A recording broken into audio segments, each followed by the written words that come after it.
Hi, Lagim fam. As promised in the last episode, here is an interview I had with trans activist Thysz Estrada, who was kind enough to share her thoughts on the Jennifer Laude case and the general issue of transgender rights in the Philippines. Now, when I edited this audio, I tried to edit out as few things as possible because I want you to hear and experience the whole conversation the way I experienced it. I only really cut out some of the questions I formulated in a discombobulated way because I do not want to confuse you. I sometimes tend to ask questions three different ways because I'm always paranoid that my questions do not make any sense. So I made sure to cut out anything that is redundant and I replaced some of the questions with the occasional voiceover from me, unfortunately, with this cold, ridden voice. Apologies for that. Please also note that there is some background noise from my end and from Theis's end as well. And also, please remember that I have recorded this interview through Google Meet, or it might have been Zoom, I'm not even sure anymore. And the quality of the audio might not be as good as you're used to when listening to my regular episodes. But please, please do not let these things distract you from the interesting topics we talked about. If you want to follow Thighs on social media, just look at the show notes for all the links to her accounts. And if you are wondering how to follow the people that we have mentioned in this episode and also the organizations and all the establishments and parties that we have mentioned in this interview, please know that I have put everything in the show notes and you'll be able to click on them and read about all these wonderful groups and organizations and people who are very much out there at the forefront in fighting for equal rights, especially for Filipino trans people. At the end of the interview, I do have a few remarks and comments that I would like you to stay for. So please make sure to not click away after the interview. I really hope that you can listen till the very end. To start off the interview, I asked Thais to introduce herself and to tell us about the many hats she wears in her life. This is what she had to say. Wow, what a question! Because I do wear many hats, but I'll try. So first of all, I am currently a creative director of a small boutique ad agency based in Manila. We do all the usual digital marketing stuff, and I handle a team of creatives, really talented, amazing creatives under me. And that's my sort of a day job. I did have a longer corporate day job just a few months ago. I left it the height of the pandemic. I told myself I kind of needed some personal time, but I was quote unquote corporate slave for the last 7 years. It took the pandemic to realize to say that it's not all that. Yeah. I mean, same here, same.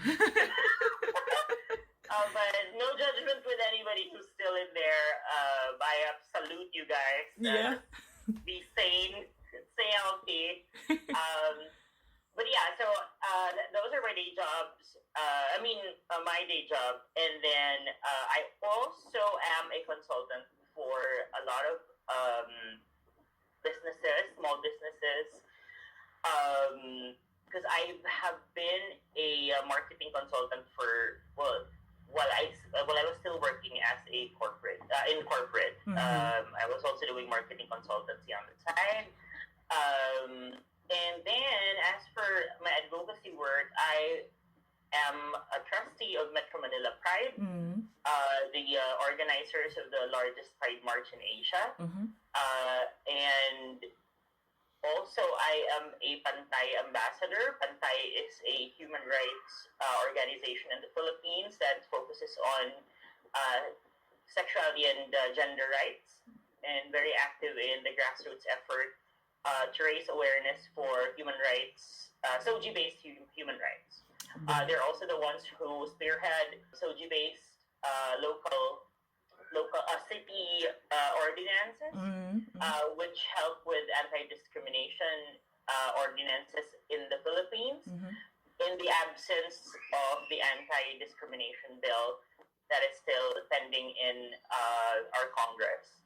So those two things I'm still very much active about. I'm also a transgender woman, so that's where my queerness comes from, and my interest in all of these. And I don't know. It's still such a fulfilling advocacy to work on, to be able to share who you are and your truth, and make more people understand that. And then when they tell you, "Hey, Thysz, thanks so much," because that's the only time I only completely understood what you guys are going through, and even my own self, because I always say that we all have SOGIE.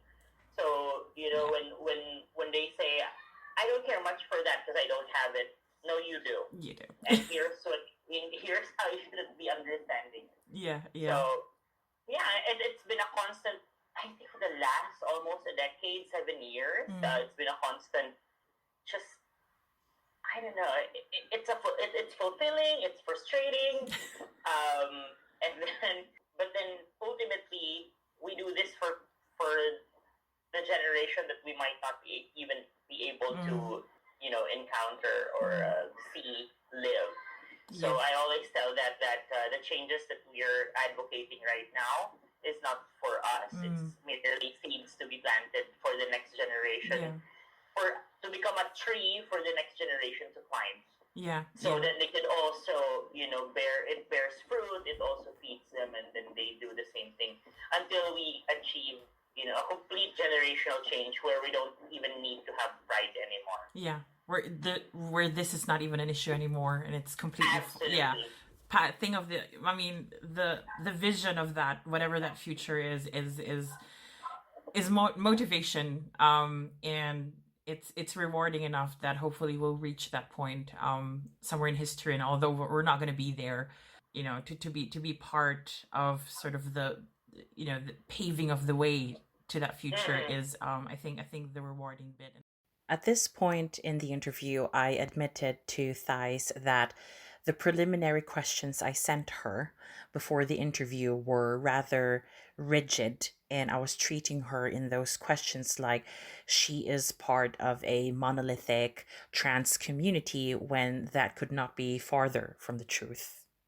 I know that, it's, when I wrote the questions, it's literally just very spontaneous, emotional. But when I reread my questions, of course, I have to sort of qualify them a little bit, because when I ask about what was the visceral reaction within sort of the trans community in the Philippines when the Jennifer Laude killing first broke out into news, and then I realized by asking that question, I am actually putting the onus on you to tell us about sort of a uniform reaction from obviously a very diverse group of community. You're not a monolith, any type of community is never a monolith. So I guess what I want to know is, within sort of your circle of friends, or maybe your own reaction when it first came out, and at that point, the internet was already quite quick in sort of disseminating information from like whatever point in the world. So you would hear about it within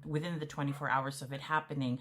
So sort of from the people in your in community or within your circle of friends, what was sort of the visceral reaction when it first came out? When it first broke out.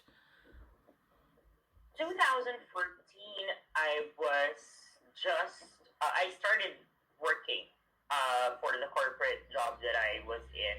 Maybe you can cut this off, but between the both of us, I was working for a really huge tech company. Right. Okay.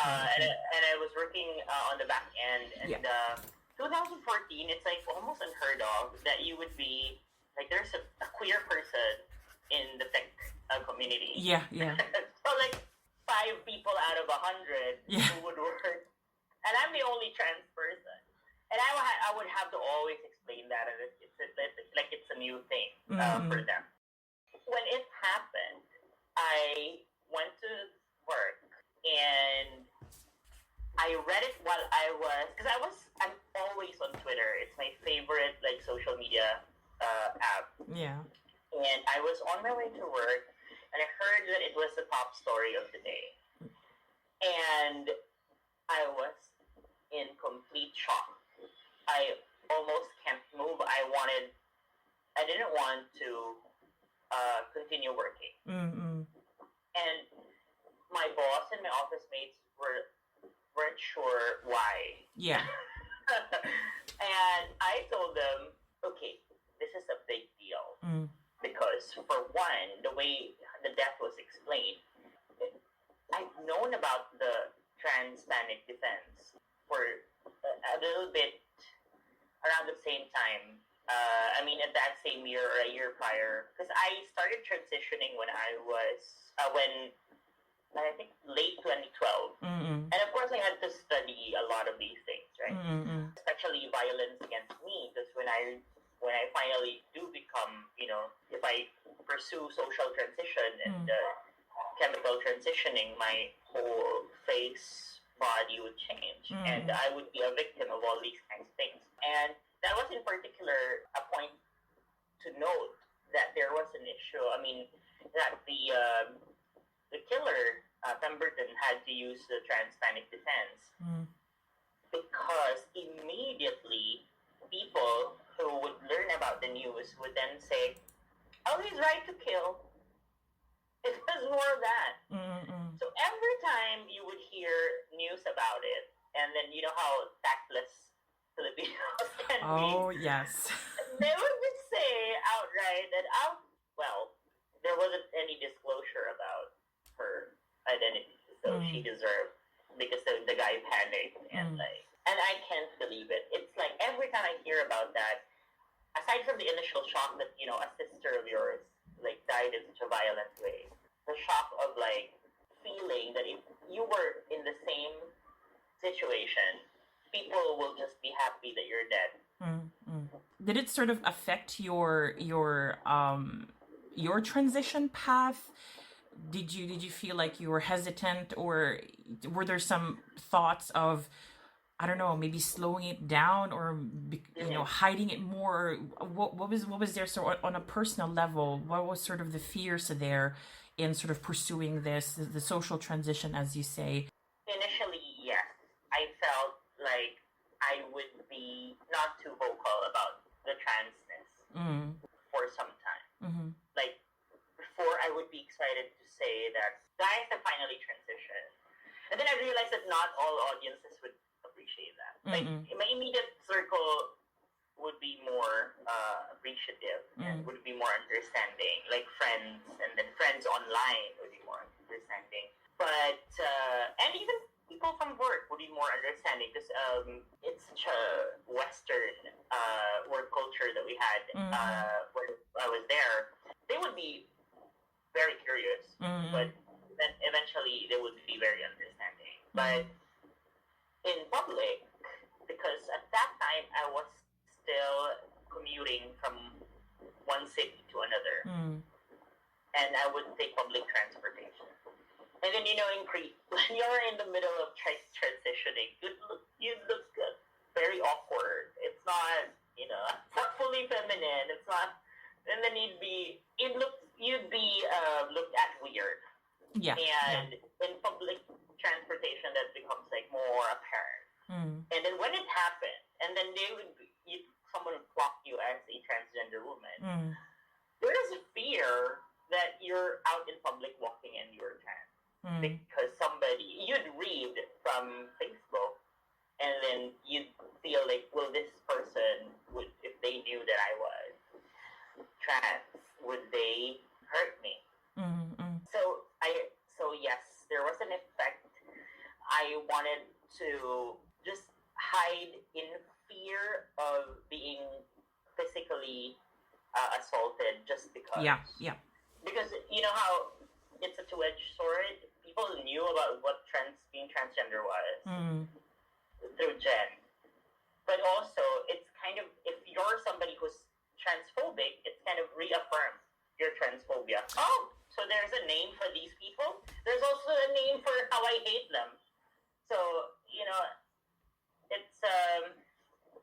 it became all So visible. It became all it, visible it, and prominent. visible, yeah, prominent, and then talk of the town. And when you start talking to like, hey, in my circle, I'm the only transgender person. Like for the most part at that time, Yeah. 2012, 2013, Mm, 2014, I would be the only person who would say that I was trans.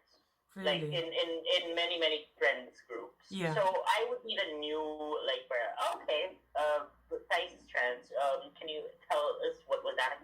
Mm-mm. So, So then you have to educate everybody else as and then I well. have to educate again and again and again and again and again. Oh my So goodness. it was a scary time. I do remember, but there was a shift though that Mm, happened. mm. That it changed from fear to courage Right. because what I saw was the LGBT groups really stood up and backed Jen Yeah. Yeah. and really supported her and made this a thing or made this an issue of human rights Yeah. and not just a simple killing. Made this a huge issue of a United States corporal Yes. infringing, murdering an innocent Filipino Mm. in the Philippines while under a mutual defense treaty. Exactly that. So you could politicize this. It could have just been forgotten. The family could have just been paid, moral damages, which they should, by the way. Mm. And everyone shut up, and that's it. Mm-mm. But the LGBT rights groups, human rights groups, acknowledge that this is a turning point for how the Philippines should be dealing with imperial forces when they commit crimes in the Philippines, Yeah. and especially the human rights situation against the LGBT individuals. So that opened up my mind to like, oh my God, if they're so active in doing this, I should be adding my voice so that my fear that if this happens to me, I know that there will be people who will fight for me. Yes. Yeah. So I can't just be a bystander. Mm-mm. I would want to be more involved because it's beyond Jen already. Yeah. The call is for more general change. Yeah. It So, became. so while there was fear, there's also like that's the initial thing, and then there's courage. The audio was cut off there a little bit, but as Thais said, whilst there was initial fear when Jennifer Laude's case first hit the news, and then when it became this huge watershed moment, the trans community in the Philippines, or at least members like Thais, felt compelled to contribute their work and voices to keep the conversation going around trans rights and human rights. From fear came courage, a part of our conversation that I will never forget. So we touched upon the issue of this also being sort of a colonial imperial issue. Yeah. What were the expectations then? Because I would imagine if this had been maybe your normal Filipino citizen killing another, Filipina, it might have looked a bit different in the media, and there must have been maybe other expectations of the government, of the justice system. But what do you think were the expectations back then within the community, or maybe your expectations personally when it came out that this was, first of all, a U.S. citizen who killed Jennifer, and then on top of that, a Navy man, a Marine. I'm not even sure if it's Navy or Marine, but somebody who's in the forces. What were the expectations then, knowing that we have this VFA agreement in place? Like, what was the expectation there from the government? I don't know if you remember this movie, Nora Honor, where she had one of her famous lines that she said, "My brother is not a pig." That movie is called Minsan May Gamu-Gamu. Yes, So, it rings a yeah, bell. so Yeah. it was this movie is about her. She's a nurse and she wanted to go abroad, and but her brother was killed by U.S. Military men who were in the bases, and it changed her mindset about U.S. imperialism. So even from being very supportive to being very anti, because her brother brother in the movie was shot, and the reason was because the American soldier thought that he was shooting a pig, like a wild boar, and that's why she said in the famous line, "My brother is not a pig." Yes, now I remember. Yeah, remember? Yeah. So it was such an iconic movie because it criticized military presence in the Philippines. So there's always been resistance. There's an understanding that if they do something here, they won't be punished. So the VFA was a new law that would have more protections for innocent Filipinos if they do get in the crossfire, if they do get some, hurt by the Americans who are here. And the Jen Laude case, I guess, was one of the first challenges to it, to say if it was truly protective of us and not of the imperialists. So it obviously wasn't because the murderer Pemberton was basically, for 10 years he was just living not as a prisoner but just irregular base camp dweller. He wasn't in prison at all. So he was very comfortable. Very comfortable. And until he was granted an unexplainable pardon. So to that point, there was a fear that it won't be taken seriously, especially that the victim is trans woman, and then the defense is like, it's trans panic. I'm like, okay, we'll have to fight for it, just the same way as we have fought the many times that when they did something wrong, there had to be a huge media firestorm that had to be created around it, awareness campaigns, human rights efforts. So I think the people when they realize that, it's just like, oh, we are gonna have to make sure that everyone knows about this. And then because we cannot, and we have to have emotional support for the dead and the family. And it was hard because Jen is trans, It was hard enough before when it was a SOGIE rape case, because the easy way to really paint someone as not worthy of attention is to brand them as immoral. Yes. So the SOGIE rape case was like, okay, she's a prostitute. Jen was a prostitute, and then, they just paint them in like one brushstroke, and then that's it. And it's the easiest way to like lose support for these kinds of cases. But what I'm happy about is people work really, really hard to make sure that they get a conviction, that they get this person, at least in the eyes of the law, is considered a criminal. Even make them pay, for moral damages. So the expectation is low, but people were ready to fight for it because number one, it was one of the first tests of the VFA, if it really protected Filipinos the way that claimed. And number two, it's very much, like we've said before, a human rights thing, because it's the defense of the murderer was against the transhood of the person, the victim. So I asked Thysz at this point if there was perhaps, or if there had been, a collective sense of frustration when the case started to drag on. You will remember in the podcast episode about Jennifer Laude that if Pemberton's defense had managed to drag the case on for a little over a year, Pemberton could very well have just been released back to the US military. As per the visiting force agreement, Pemberton could be permitted to just go home if the courts had been unable to conduct a trial and hand down a judgment within that 1 year limit.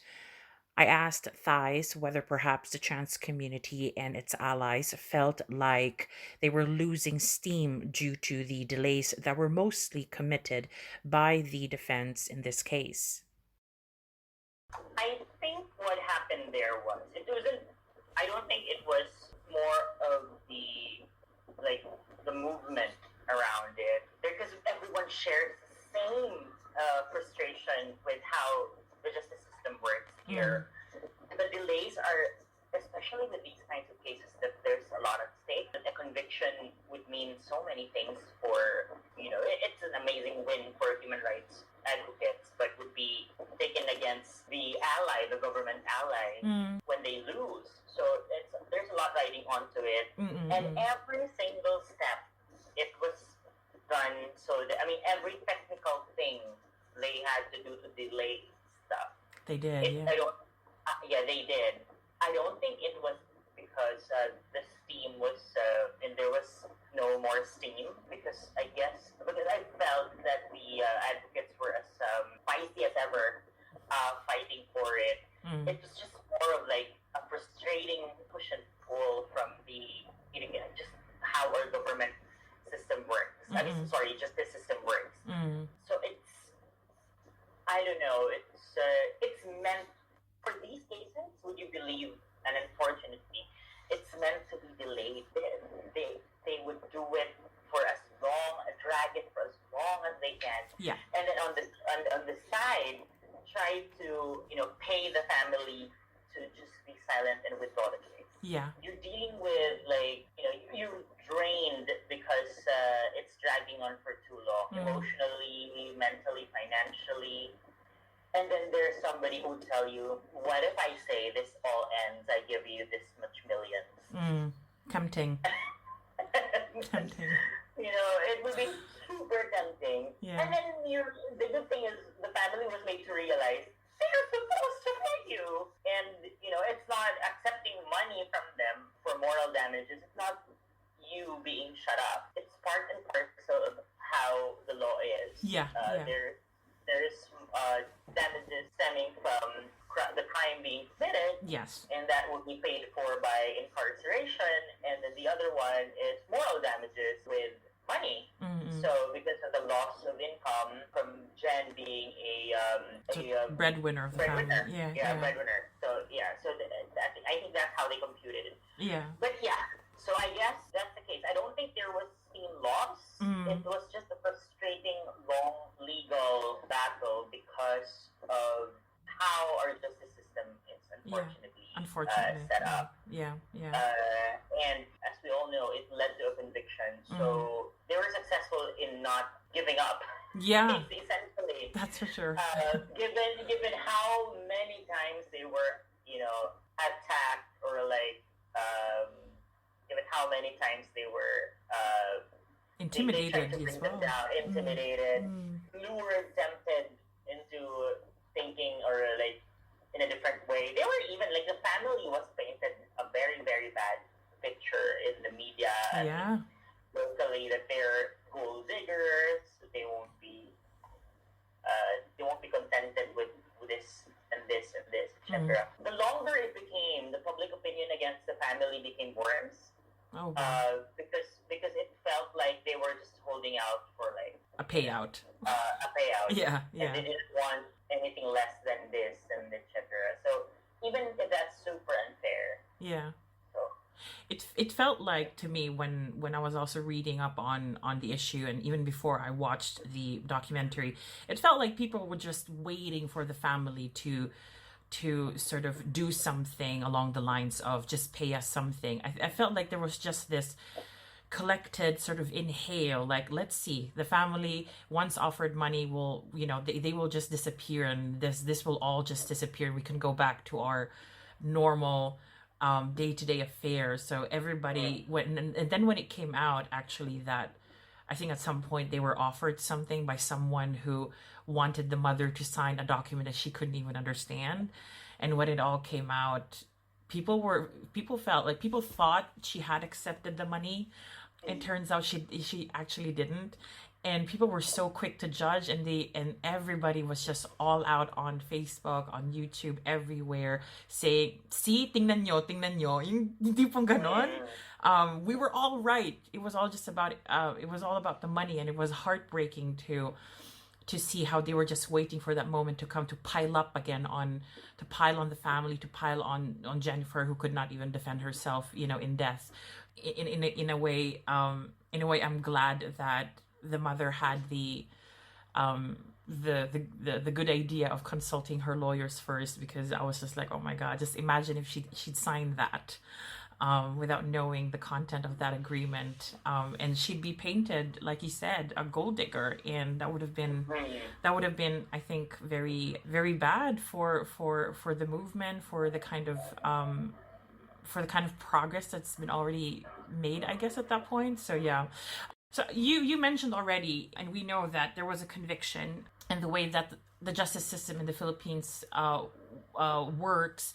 After the conviction, they pronounce a sentence right away. So the conviction was pronounced, and then the sentencing, and then this sort of standoff happened in court where either Pemberton refused to stand up and go and be, escorted away by, the Philippine National Police who were present, or there were people around him sort of protecting him from the U.S. Army, refusing to let him be taken away. What was that quickly disseminated as sort of news, as information, and what did you think of that? I mean I know sort of, and maybe it's obvious, but what did you think of that? Like, did you think that at some point, oh my god, the judge will just relent? Was that sort of like a fear there when that news came out? Yes, absolutely. It's a constant fear. Yeah. That they will just be, you know how it is, when people, we have a very, very low trust in the justice system, unfortunately. So, and when people involved are very powerful, it becomes even more less. Yeah. Like, it just erodes. There's just no hope. Like, it's celebrated if like somebody would win against, a monolith, a rich individual, a very well-connected individual. But it happens in some cases. There are wins against these monsters, I guess. But it's a constant fear, especially for cases like this. When every time there's an opinion or a decision that's handed down related to the case, it would make news, and then it would be talked about, and then a lot of the public perception after like a few years, like probably 3-4 years after that, would be like, is this thing still going on, really? Or like, they haven't paid a family yet, that's why they're vocal, they're still angry, these people are still angry. Human rights, whatever. Which is mind-boggling, by the way, that people are against human rights. Like you're humans. Exactly. You don't want it, but if you need it, then you claim. Yeah, exactly. Crazy, right? So, and then increasingly, like, of course, I had to monitor that because I was already trying to be, more and more into advocacy work at that time. Yeah. At this point in the interview, Thysz wanted to quickly talk about the memorial held for Jennifer and how this event had a significant impact on her and how she moved forward in her own advocacy for the trans community in the Philippines. During the interview, she sent me an article penned by Meredith Talusan, who is a transgender woman and the BuzzFeed reporter who you can see in the documentary call her Ganda. Meredith Talusan is Filipino but is now living in the United States. I sent you the link to an article that Meredith wrote about the year after the Jennifer Laude case. All right, okay. I sent it over Instagram. Okay. The title of the BuzzFeed article was Photos of Community Mourning for Killed Filipino Trans Woman. So this was October 13, 2015. Yeah. A year after she was murdered. And this was the photos here is like a protest rally, more of a, actually it's more of a memorial for Jen for the first anniversary of her death. This was held in UP, and at that time I was living near the area. Right. And I went to this specific rally or gathering. I don't know. I'm not in the photos here, but I did have photos on my own camera, and I remember seeing the Laude family, and I was just crying so hard. I can't imagine that they had to go through all of that. Yeah, and for so long too. For so long, and like it was just the first part of their battle, and I'm like, I can't believe it. And it was also the first time I got in touch with a trans organization called Ganda Filipinas. And they were the ones at this time were helping the Laude family. So this is also one of the first times I was exposed to advocacy work, Yeah. especially for transgender women. So to your question earlier, there was a fear every time something new was heard from the case. Mm. But with that fear, there's also hope. Yeah. Because every time it would come out, it would be just like either something that like they would use to like influence public opinion, like say the Laude family has accepted this much money, and then like, hey, don't frame it like that. Mm. It was payment for moral damages. Like, Mm. it's obvious that they were trying to frame it as if like, oh, these people have accepted money. Yeah. Yeah. And like, no, the criminal case is still ongoing. They just demanded payment for moral damages. Mm. So I guess that's one thing about that in terms of the fear, if it could go in another way. Yeah. But there's also hope. Yeah. So, yeah. I think once hope is lost, then everything's lost. And I'm glad that there was such a supportive community, and also the lawyers, I guess, also especially the female lawyer. I think her name was last name Suarez. I forget her her first name. Yeah, I forget. Is it Virginia? Virginia. Yeah. She seemed very the way that she communicated, especially in the documentary, and the way that she would give press cons, and there were a couple of videos out there, she did not come off as sort of this, I'm a lawyer, I'm elite, I've got like better English or rhetorical skills than you. She really leveled with everybody. She leveled with her client really well, and I appreciate that. As a former lawyer, that is something that's important for lawyers, to demonstrate excellent client care skills, that you would have to really level with them, talk to them in a language, in a way that they would understand. The way that she talked to the press is the same way. She would formulate everything in proper Filipino Tagalog so that it's understandable for everybody across the board. And I felt like that was a very, very well thought out strategy from her end to let the people know that, hey, we're dealing with your common Filipino family. This could be your family, this could be your neighbor, this could be your one of your relatives. So it made the whole situation with the family very relatable, because I think she knew that because of Jennifer Laude being trans, maybe she felt like, oh, this family is not relatable at all because the victim is trans. The daughter of the daughter of the nanay in this case is trans. So maybe they can't relate, but she did a good job there. But I want to talk about the other lawyer later on. That's a whole different story. Let me get there in a sec. So he was convicted, he was sentenced. We know that they refused to, let him go to, New Bilibid prison in that case where he was supposed to go. So he stayed in this military base, and essentially the only thing I felt that really was taken away from him was his liberty. And as you already pointed out so correctly, he didn't have the liberty to sort of go out like the rest of us, but he did not really suffer incarceration in the proper sense.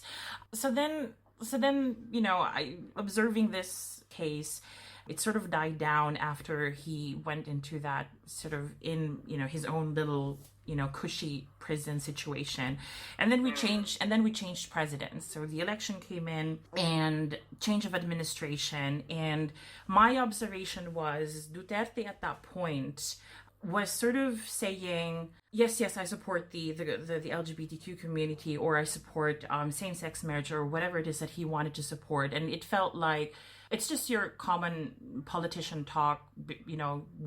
I want your votes, and that's why I'm going to say a few things. So then, okay, he gets elected. He's in Malacanang, and it felt like for a few times there, he would flip-flop with his support. He would say, I would support it and maybe not, and then I would support it and maybe not. And he occupies the highest office in the land. So I know sort of in general how you feel about Duterte, but what is the effect there of having sort of the president not even being sure if he is supportive of the the human rights of trans people, the human rights of the queer community in the Philippines. How did that flip-flopping sort of affect the movement, or just generally emotionally, how did that have an impact on you, on the community, on the people that you know? It was easy for me to see through Duterte as a complete liar, and a manipulative sort of person, because I grew up in Mindanao. Same. And the province where I grew up is in Bukidnon. It's beside Davao. And Davao, we would hear news all the time about this insane mayor who would be, killing people extrajudicially. And therefore, there's fear sowed, and then there's discipline in their city because he's that. And I'm like, okay, I lived through those 20 years of him being mayor. Not necessarily in Davao, but hearing of it is enough to make you say, that's not a good, way to manage, a town. And then people were crazy about him during the time when the elections after Noy Noy would leave, who would counter, because they created a whole narrative about how the previous administration being a super elitist because of their botched response to Yolanda. And then, so who's going to replace him? It has to be somebody who's true to the ideals of the masses and would discipline this country because we've lost it. We need a leader in the mold of Lee Kuan Yew of Singapore and Ferdinand Marcos, who's a disciplinarian. We need it. Literally, people would say, we need a dictator. And then Duterte came and stepped in and would be he's very playful. That's the thing that he would be, would be endearing to people, the way he is. He's like your, politically incorrect uncle. Who would be, it's cringy, but it's adorable at times because they're just like that when they're kind to you and stuff, but then they would say all these stupid things and then you think, oh, there he is again. Yeah. But then he did that, charm a lot of people during the campaign. And then I, for one, already saw that this is not what you should be seeing. What you should be seeing is how many people have died extrajudicially during his rule in Davao. The DDS literally is Davao Death Squad. It's not Duterte supporters. It's literally, his supporters are literally named after a death squad. So I don't know why these people would be up in arms, and even my own friends would be defending him. And I'm like, did you even live through and know personally? So I could see through how he's gaming it. So for me, when he said that he was pro LGBT, at one point he was even gay communist. He did say that. Yeah. He even said that he was gay at one time. Yeah. Or he was, those ludicrous things. And then I would respond. I would be on Facebook all day in 2016 when that happened. And he would say, that's all bullshit. Please see through those kinds of words because that's just him trying to be charming. But it's not, because behind that it's really something sinister and it's real. There have been movies made about it and no one would. No. That was frustrating. So when he would say that, I wouldn't necessarily believe it. And I was right. When it's a huge test of integrity, when you say one thing and do another. Yes. And constantly for many, many times and many, many years.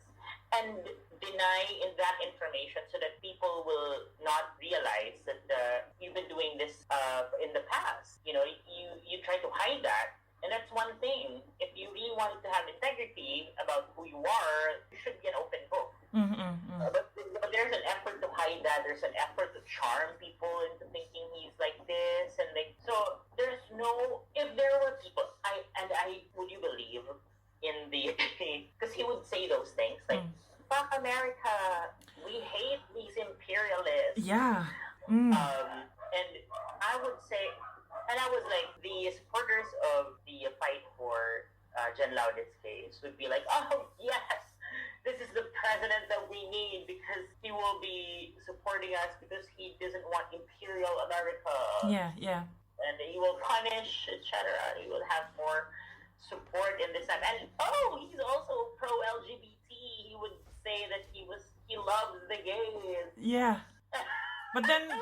But then he was essentially embracing Trump as soon as Trump became president and everything that Trump stood for, and it was, for lack of a better word, it was a bit of a mind fuck, A mind fuck, a real true mind fuck, and that's what they do. I mean, that's how they do it. They really want you to be confused. Confusion is a tactic for them. Yeah. So given that's the case, a lot of people who wanted Duterte to win in the advocacy world, that also kind of wrecked the advocacy world. The groups were advocating. A lot of us would say, no, please don't support that. And then they would say, no, the way he says is like, we believe him. Okay. And I'm like, no, that's just lip service. And then there's a rift in between there. So there was a splitting there of the fractioning in a way, yeah. Yeah, fractioning. And only because they didn't believe that this person could be, such a liar. And then, what the effect was? Now Harry Roque is his spokesperson. And which is, again, mind-boggling to me, yeah. Who was so much at the very start there to defend Jen Laude in terms of this being a human rights issue, and now he's like a parrot. He flipped. Completely flipped. So it's unbelievable. But you would see the seeds there when it started. This president promised so many things, and apparently what he's promising is not the change that we wanted, but influence and power to those who are attracted by it. Yeah. So like that's the case of Harry Roque.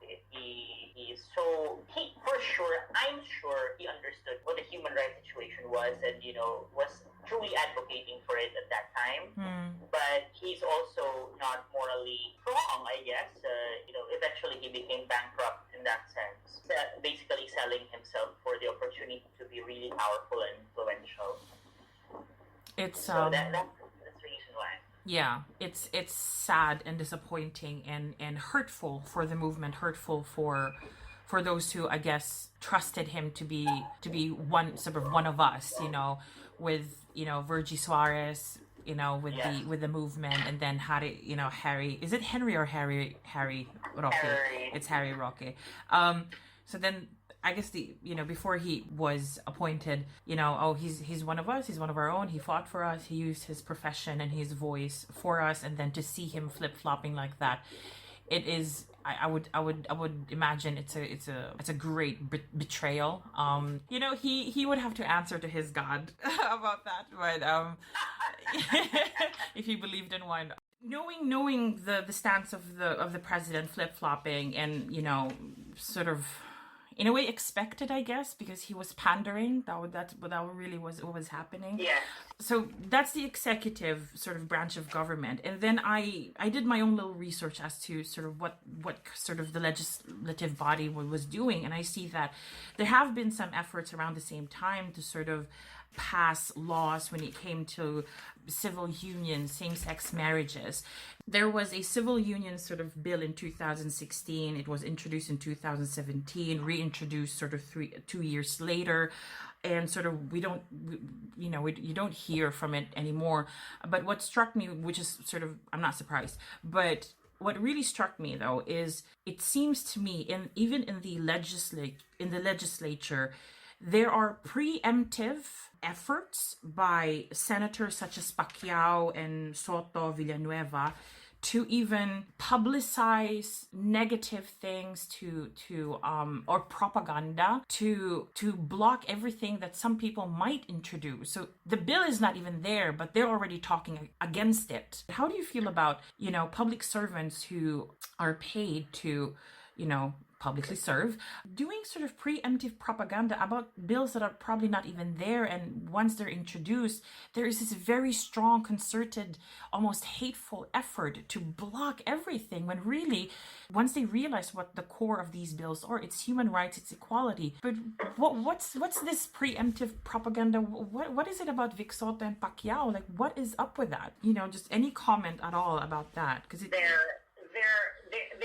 always claim this moral high ground only to appeal to to the masses who this thing still works. Having that kind of moral high ground, especially when it's about LGBT rights, we are still highly intertwined with how we understand morality and religion. So they would claim it so that they get the support. Imagine how much support they get from not only from Catholics but Christian groups mostly that vote as one. So powerful, yeah. Come election time, these are huge, important voting blocks that literally win you elections. And for some reason, I got obsessed in how, like, this recent election with Biden and Trump, and how should be effectively campaigning in certain areas. And it's something that you can model mathematically, and it will yield you, like, the most efficient way to spend more money here. It would gain you the most votes because you can model it mathematically that you get this many people, and it's easier in this way because of, like, logistics. Reach as many people when you go there and then win. So Biden won with that concept, or with that, but not without misses. Like, he campaigned heavily in Florida but still lost. But around the tail end of his campaign, he pivoted and went for that, what they call the blue belt, in between the states. So, well, given that understanding that, there's a strategy really to rake in all these votes and, put your money, spend it better so that you really win. So this is the reason why Soto, Pacquiao, those who can take saying statements like this would say that even before things happen, for as long as they feel like, oh, this is gonna be a moral, like, discussion, I would take that discussion and, like, cozy up to, like, the religious and say, I'm completely against it, even if it's not happened yet, only so that they maintain their political stronghold. So that if there was another elections, they can go back and say, hey, I didn't support that. Whilst talking about Soto and Pacquiao, Thysz told me another thing that I was aware of about Soto but had almost forgotten when I was covering the Jennifer Laude case. Soto, who you know is not a favorite person of mine, especially after covering the Pepsi Paloma case, is definitely not endearing himself to me, and it is scary that he wants to run for a higher office now. Just listen to what Thysz has to say here. You know that Soto said that for as long as he's still in the Senate, the anti-discrimination bill will never go through. I have heard about that. And he's like the Senate president. I He know. decides which laws would be tackled. Because there would be, like, a senator would submit, like, in a season, in a year, would submit 20 to 50 laws, and that's not easy. To tackle everything. The Senate president would be the one to say, okay, this is the only things that you're going to tackle. And if your Senate president is that person who said that it will never prosper, even if 10 senators would, submit a form of the anti-discrimination bill, it will never go through. So imagine how much power this person has over me. Over my life. I always, when I do talk about anti-discrimination bill, the SOGIE Bill, I always equate it to, in 1994, we were able, as a country, to pass the Animal Welfare Act, and it's been almost 2 decades long that our pets would have more rights than us. Wow.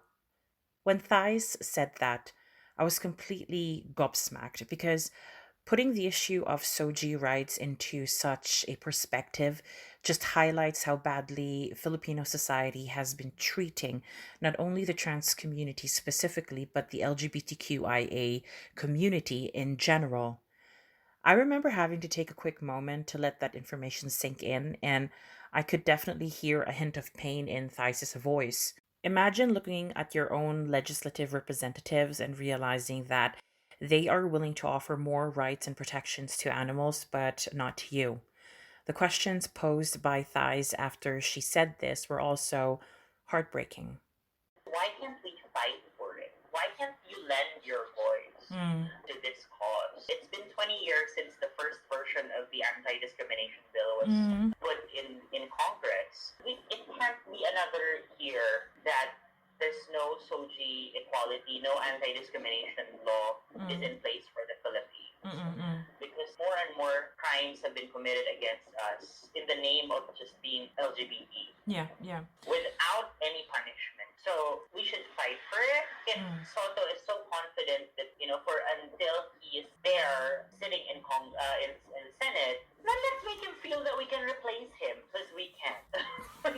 we can vote him out, and we will. Yeah, yeah. So, like, if he was so confident to say that, then let's make him fear his position and change all of this for us. If he's the only bottleneck, because it passed in Congress again. Would you believe the SOGIE Bill passed in the lower house again?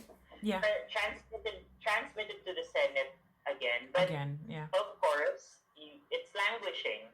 The senators won't have time anymore to talk about that, because all they will have time for will be the elections. Exactly. So And we won't, for sure, that won't become a law anytime soon. Yeah. So it will restart, because that's how it is stupidly here in the Philippines. Yeah. Every time something passes, if it doesn't pass for the year the Congress passed it, You have to go back. Go back to the very beginning. Yeah. It's so bad. Yeah. We could. But But this is the thing, though. This is the thing, because you said the Catholic vote, the Christian vote, it's a very strong influence, which leads me to sort of, again, the centuries old question of the Catholic Church's hold in the Philippines being so strong that so many issues hinge upon what they say. So it's, when I researched, for example, this case in particular, like, or in general, the trans community situation in the Philippines, it's always at some point the Catholic Church will comment about it, will have such a big voice and such influence.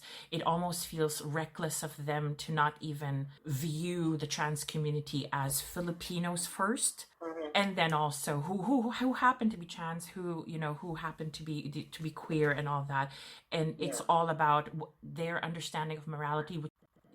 Can you comment on how do you think this will unfold in the future if we vote out Soto, let's say? Don't you think there's going to be another guy, maybe Pacquiao, who will be pandering loudly to the Catholic vote, the Christian vote, and the Catholic Church will always back up that candidate? And we know how strong their voice is. Like, don't you think it's just going to be a vicious cycle? Yeah. Yeah, it is happening. It is actually the case. For the case, like Christian organizations, these are actual Christian congregations. They actually have representatives in Congress. Brother Eddie Villanueva, who ran as president before, is a leader of a Christian group. Yes, yeah. And he serves as a representative, a congressman under his own party list. That is their party list is for pro-life advocates. So imagine that. So they have a party list for pro-lifers, and the party list for LGBTs in Ang Ladlad. That's the name of the party list. Yeah. Was denied the party list license because of moral grounds. Yeah. Good thing it was overturned in the Supreme Court, and now they filed again. So this is the future. My friend Mela Habijan, who's also a transgender woman, also very active in the advocacy, said that if they keep on saying that the battleground is there in Congress where they are, and truly is, nothing becomes law if it doesn't pass them, then maybe it's time for us to head there.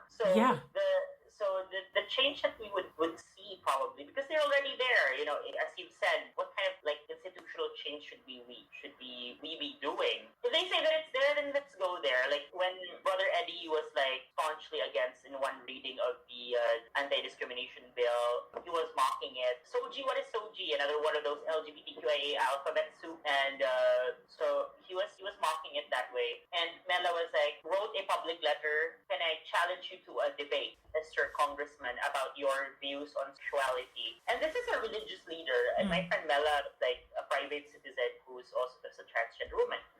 And she got a reply. The reply was, sure, but only if you're in Congress. Okay, well, taking up that challenge. And then, because she would say, like, we are, like, and mockingly by some of his followers, they said, Mela is not at the level of our founder, of this congressman. Mela should be on the same level before she says she can debate him.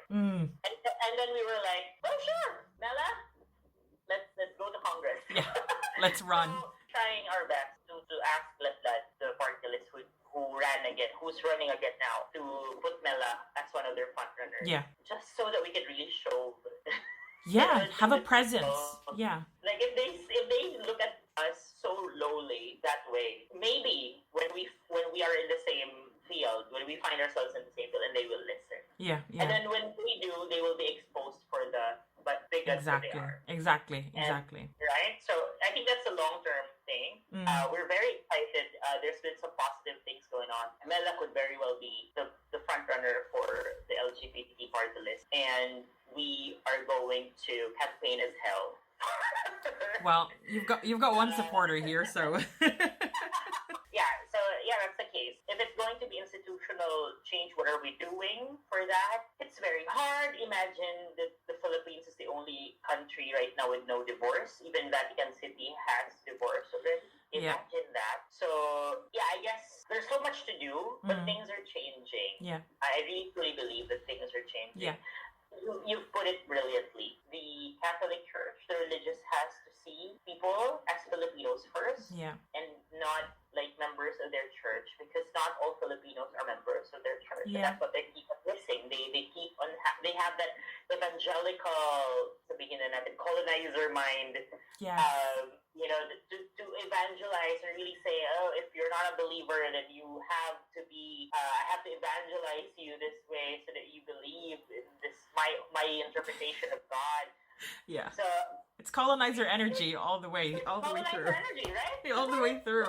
So that's what I like to do, probably, and maybe voice more. There's no loss to you as a religion if you allow people to be Filipinos first. And respect them as Filipinos first. So I think that's it. There are more and more sympathetic Catholic people understanding this better, because you go back to the argument that Jesus was all for love, and what you're doing is you're out of hate.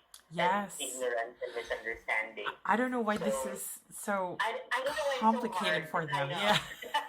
If you're an institution such as the Catholic Church, if you're a senator like Soto, you have to see that. Like, you have to honor that in everybody, because they're Filipinos first, and that's who you're vowed to serve. But I guess it's not going through. And if only the haters in the Philippines, the transphobes, the homophobes, if they could only see that who you are hating is a fellow Filipino, and you have the same rights, you're fellow Filipinos, then maybe something would click. But that's sort of the idealist in me, speaking. But that should be honored in everybody, first and foremost.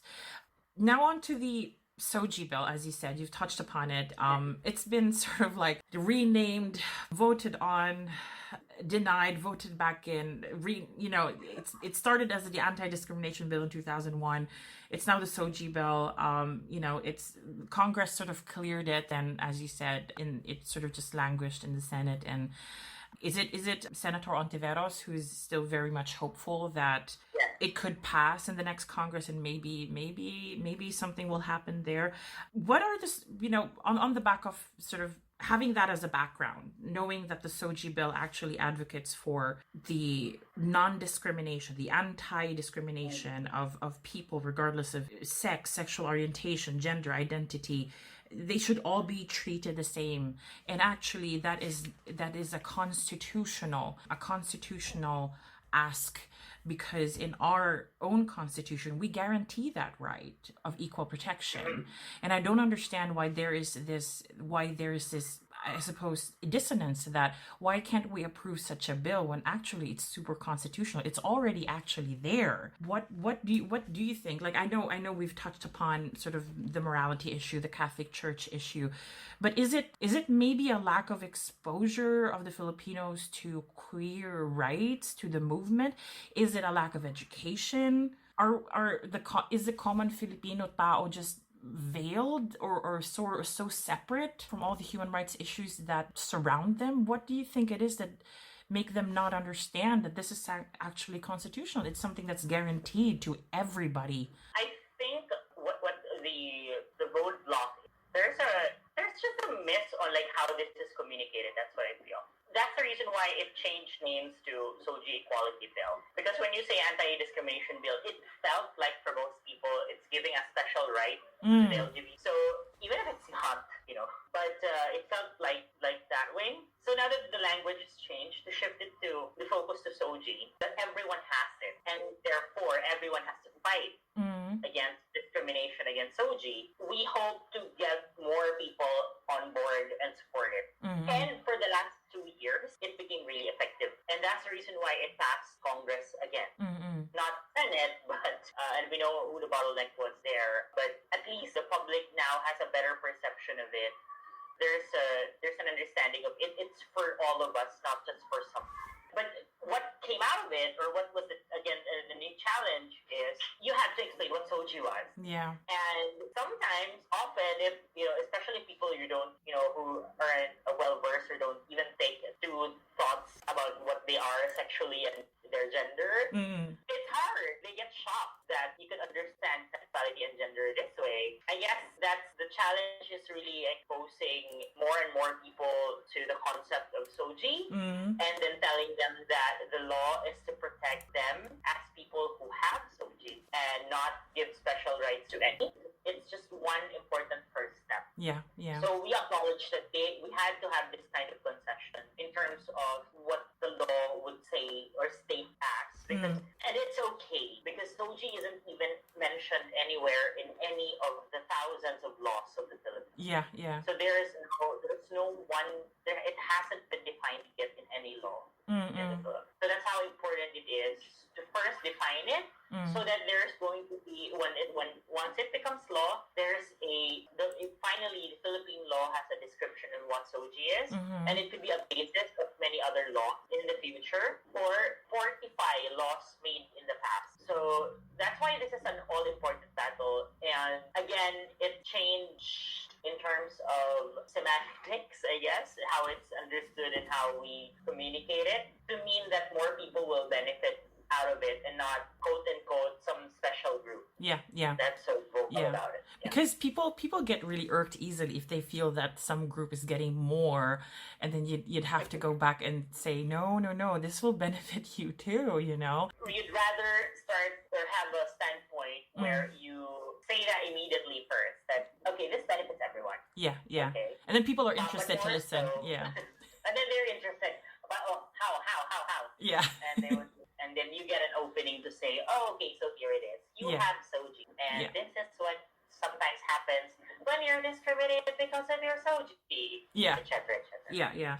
I think what you said there is so good, and it's such a good strategy. And I commend the community and whoever authored the bill, to rename it, to shift the not really shift the focus, but shift the explanation and the exposure of the bill to the common Filipino, to make them understand that if we don't pass this, we all lose. If we pass this, we all win. So nobody gets left behind, because that's one thing about intersectionality, I guess, that I've learned in sort of my own studies, that if you start lifting the most marginalized, most oppressed, you're lifting the whole community. You're lifting everybody. And so it's important that that is understood. And you know what, I'm here, I'm rooting for you guys. I'm always rooting for you, and I hope that something can be done. I know that the pandemic has maybe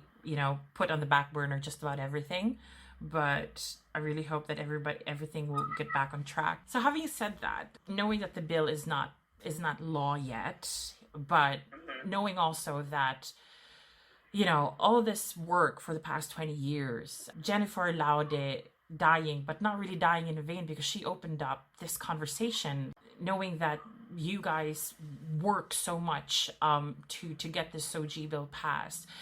I would still say that, so much work is to be done. So much, there's still a lot of fear there, maybe, if you're walking around as a member of the queer community, especially if you're trans. What do you think are the top grievances still of the trans community? Not only grievances sort of against the government, but what needs to be done there sort of on a social level? What do you think fellow Filipinos have to do to make sure that you feel protected, you feel secure. What do you think is still needed there? Well, first of all, I guess we have to frame it in like that intersection where the Philippines is truly a poor country, and economic reasons define and explain and inform a lot of our decisions and actions and how we deal with other people. So here's the thing. First of all, I think educational opportunities are very restrictive for trans individuals. There's huge challenges in terms of being yourself in an educational system that still, like for example, allows religion to seep in even in public schools. There's still a moral kind of thing, a moral hold to these students to act a certain way, to do things in a certain way, not understanding what the diversity of gender and sexuality is. Try let them conform to just one thing, and a lot of the challenges and trauma that trans children have begin when they start school. Socially they can't integrate. It's hard for them to explain what they're feeling because often their own educators would invalidate them. Yes. So that's one thing that has to change. The education system would have to be more open and understanding. There has to be gender sensitivity training for educators to understand sexual and gender diversity.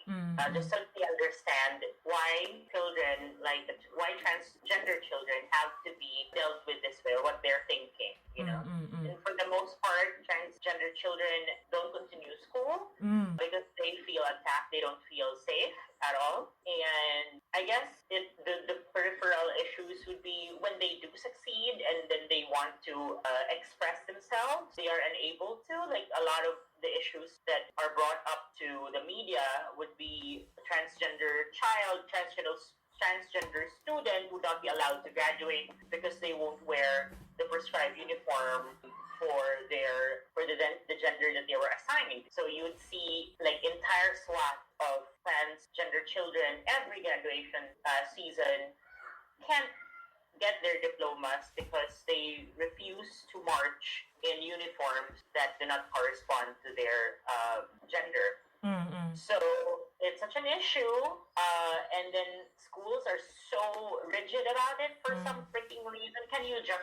It's just like you just walk 2 minutes? Yeah. I mean, out of 1,000 people during the ceremony, are you sure it would be like the beacon of immorality that you say it is? Yeah.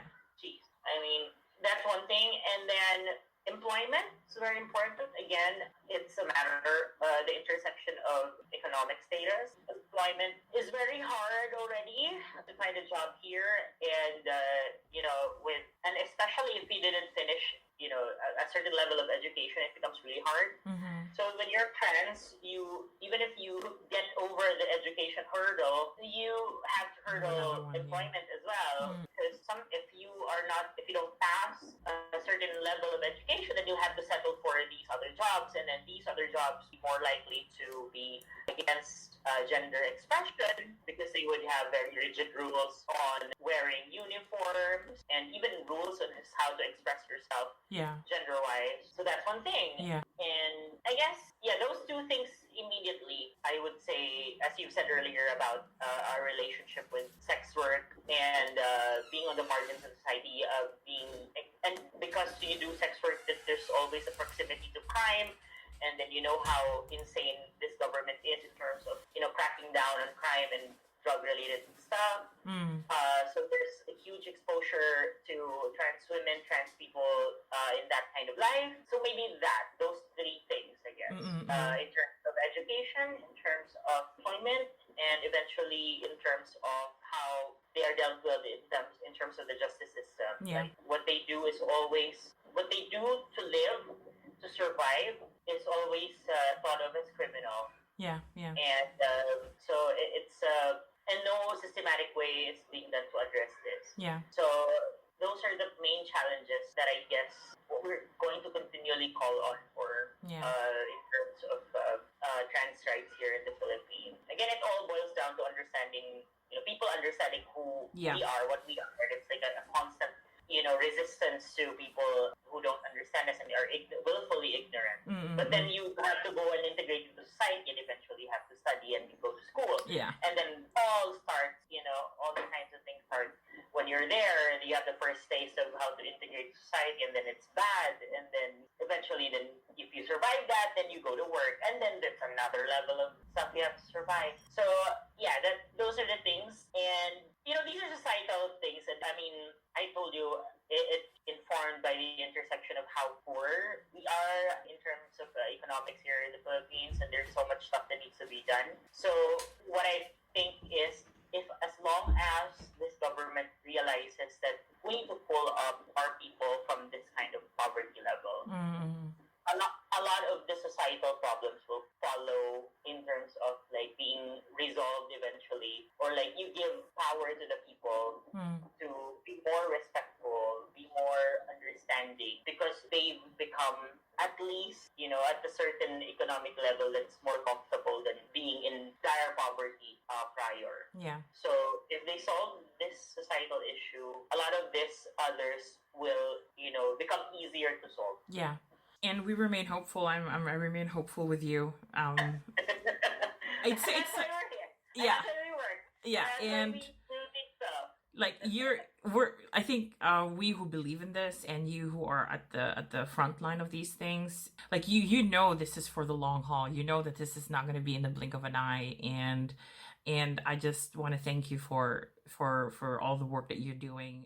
Yeah, I don't have any other questions. Thank you so much. Daghang salamat gayud, fellow Bisaya. Daghang salamat. Hi, Lagim fam. I'm back.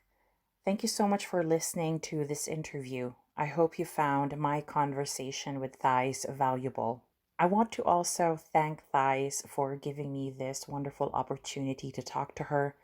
I've learned so much, and I will definitely continue to follow her on social media and the work that she's doing, because I think that it is important for everyone to really check in on our fellow Filipinos who are in the trans community.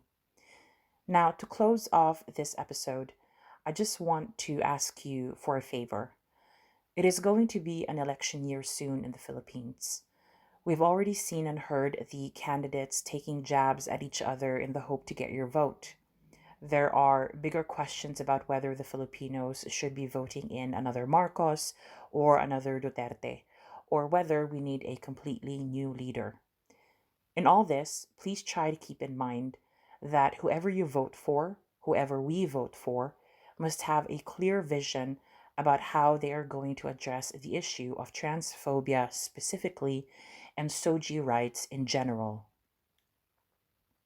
If you're wondering what SOGIE is, it is simply an abbreviation combining sexual orientation, gender identity, and gender expression. It has become one of the main reference terms to describe the LGBTQIA community, and it is also being introduced in many legal doctrines, in UN documents, and obviously in the SOGIE Bill in the Philippines. It is also becoming more popular in social media, although I have noticed that it is more popular in Asia than here in the West. I implore you to do your research about your national and local candidates and how they stand vis-a-vis these rights. This is not simply an issue of the LGBTQIA community anymore. SOGIE rights, if passed in a law in the two houses of the Philippine legislature, could open up a whole new chapter on holding employers or schools accountable if they ever think of discriminating against you just because you were born male or female, or just because you identify as a certain gender.